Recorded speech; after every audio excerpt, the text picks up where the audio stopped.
Oftentimes, we have told you, of course, on this radio program that every Friday, being a guest DJ, that if you have an idea for a guest, an idea that you think would be really good, somebody who would really be great on the radio, that you should let us know. And we want you to know that today's guest was an idea of someone. And here's the quote they gave me. They said, "You've got to get this guy on because he's a hoot." So congratulations. Jerry Brienza is here today.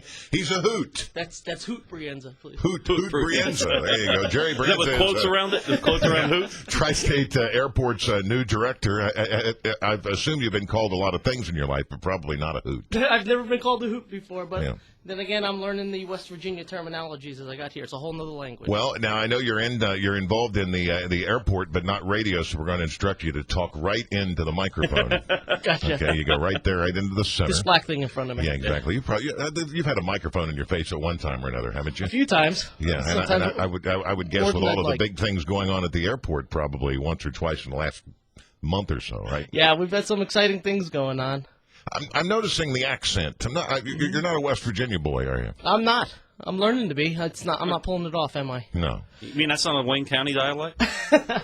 Outweighing, I do know that term. Outweighing, Outweighing, yeah. There you go. I have learned that. You've been here long enough to find all the good terms. That's right. All right. You're from New York, right? From upstate New York, correct. Yeah, a little town called Wappingers Falls. It's near Poughkeepsie, New York, and it's sort of just a middle-class neighborhood I grew up in.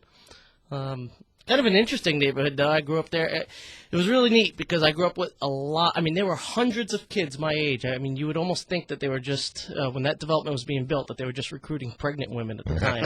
So, I mean, it was really remarkable. Just grew up with hundreds of kids my age. I mean, a game would break out every 10 minutes, whether you want to play baseball, hockey. I grew up, my hobby was hockey, so I grew up playing hockey. We had plenty of ponds around. Those ponds in upstate New York would freeze for the entire winter.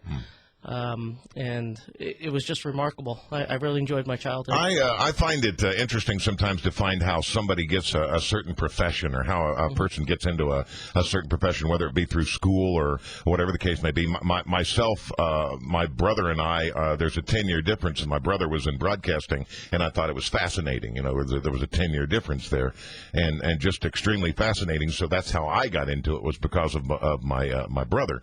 But how did you get into the airline industry? You know, you didn't set me up for this one. I really was dreading this question because I wish I had a great story about how I got into aviation like most of my counterparts do. You know, their grandfathers were in World War II. They were a fighter pilot. Their father was in the Air Force and took them to the airport all the time. I didn't have those stories. My story was I grew up in upstate New York, and I was going to Daytona where spring break was regardless. Believe it or not, there was an aeronautical school there, so I started in the aeronautical school and absolutely love it. Absolutely love it. I knew I needed to specialize in something. I knew I was going to get into the business field somehow. So I actually found out that they had aviation management courses, started taking some aviation management courses, fell in love with the profession, carried it out, and don't regret a bit of it. So did you start low man on the totem pole? Were you making pretzels in the food court? Or, well, down in Daytona, I was working in a hotel and subsidizing that by actually working on a farm, doing odd jobs here and there. When I got out of college, it was an industry that's very, very hard to break into. It's one of those industries that everybody's looking for 2 years of experience, and you're just out of college, and you're just sitting there going, well, how do I get the experience in this field? So I ended up going back up to upstate New York and landed my first aviation job about a year and a half later after working a year and a half at a copy store for $5.50 an hour. Nice. trying to support a wife.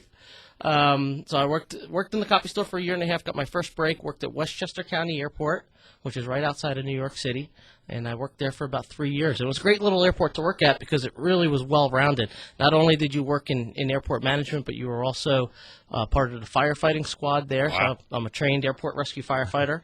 We all had to become certified weather persons, take weather observations, so we were all NOAA certified. Wow. So we can have you do the weather later, and you'll... Sure. Yeah, I can do it. That'd be great. That'd be excellent. And also that airport, too, and that's a lot of private, upscale people flying in and out of that airport, wasn't it, too? Yeah, actually, it was ranked, when I was there, I don't know what the ranking is now, but it was ranked the busiest corporate airport in America. Jerry Brienza is here, Tri-State Airport's new director. More in a moment, 7:43, a magic 97.9.